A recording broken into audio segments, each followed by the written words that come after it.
ายดีมณีกาสะพอนสีมาสบายดีมูคูซาเพชรมุกเนาะสุคูสุคนล่ะ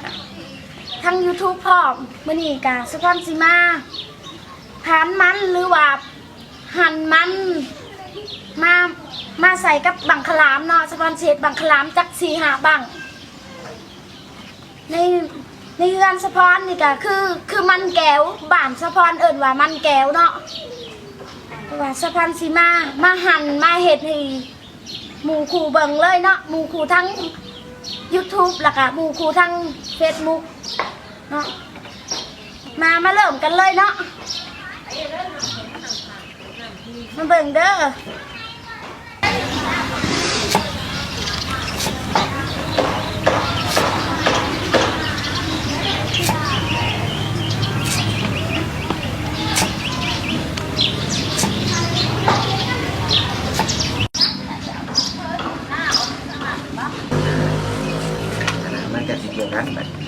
สิไปล้างน้ำเนาะซอยแล้วสิไปล้างน้ำแล้วก็เอามาใส่กับข้าวใส่บังคลาเนาะสบายดีตอนนี้กำลังไปเห็ดบังคลามเนาะอยู่หน้าลุงสะพอนเองไปกันก็เป็นยังไงแบบจากประเทศที่ลาวเนาะคือว่ามีข้าวใหม่แล้วก็สิได้ไปเผาบังคลามไปยังหลายๆอย่างเนาะสบายดีมื้อนี้สะพอนกะ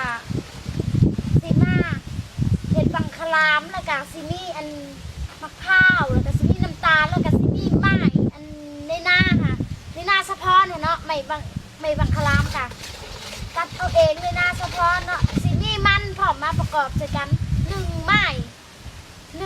ผ้าบ้านในอันหน้าสะพอนเนาะ2เลเมนมันมาประกอบกัน3เลเมนน้ำตาล4เลเมนมะพร้าวที่มาประกอบกันกับบังคลามเนาะที่มาให้หมู่คู่ซาเพชรมุกได้เห็นแล้วก็ได้กินการับรองว่าแซ่บถึงใจเลยเนาะสีบ่ลืมประเภทนี้บ้านสะพอนเลยเนาะนี่กาสะพอนสิมาซีเบิ่งเนาะน้ำตาลว่ามันสีมันหรือมันสีหวานเนาะสะพอนสิลองซีเบิ่งเลยกาหวานแล้วเนาะกามันแล้วเพราะว่าต้องแซ่บถึงใจเลยเนาะลืมบ่ลงเลยอันบ้านสะพอนหันบ้านอาจารย์เนาะแล้วสะพอนสิมาเอาเข่าลงพ่อ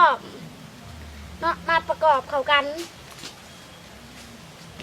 เดี๋ยวสะพอนประกอบเข้ากันเนาะกับอัน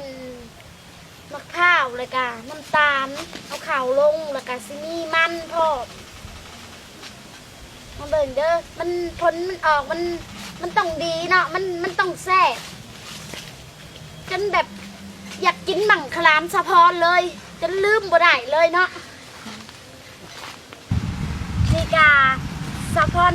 มาขล้นเนาะมาขล้นอันมันใส่กับ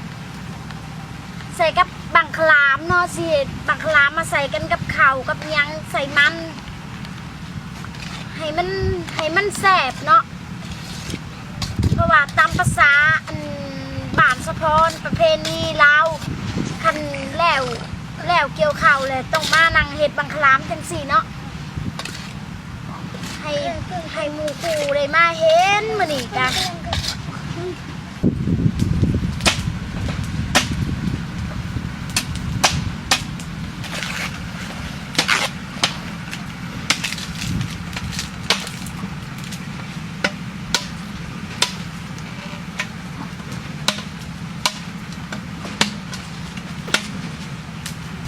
สะพอนกำลังเผาบังคลามเด้อตอนนี้ค่ะเผาแล้วสิเป็นตะกินบ่แต่ยังบ่ฮู้คือกันเจ้าของกะ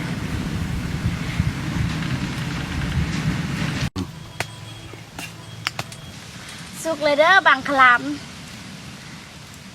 สิกินสิมองเบิ่งเนาะแซ่บเนาะเพราะว่าคลิปนี้หันบังคลามนั่นเขาไว้ก่อนเนาะเขาจะไว้ก่อนเอาไว้คลิปหน้าต่อไปจึงมาพบพอกันเนาะฝากกดไลค์กดแชร์ให้หน่อยเด้อ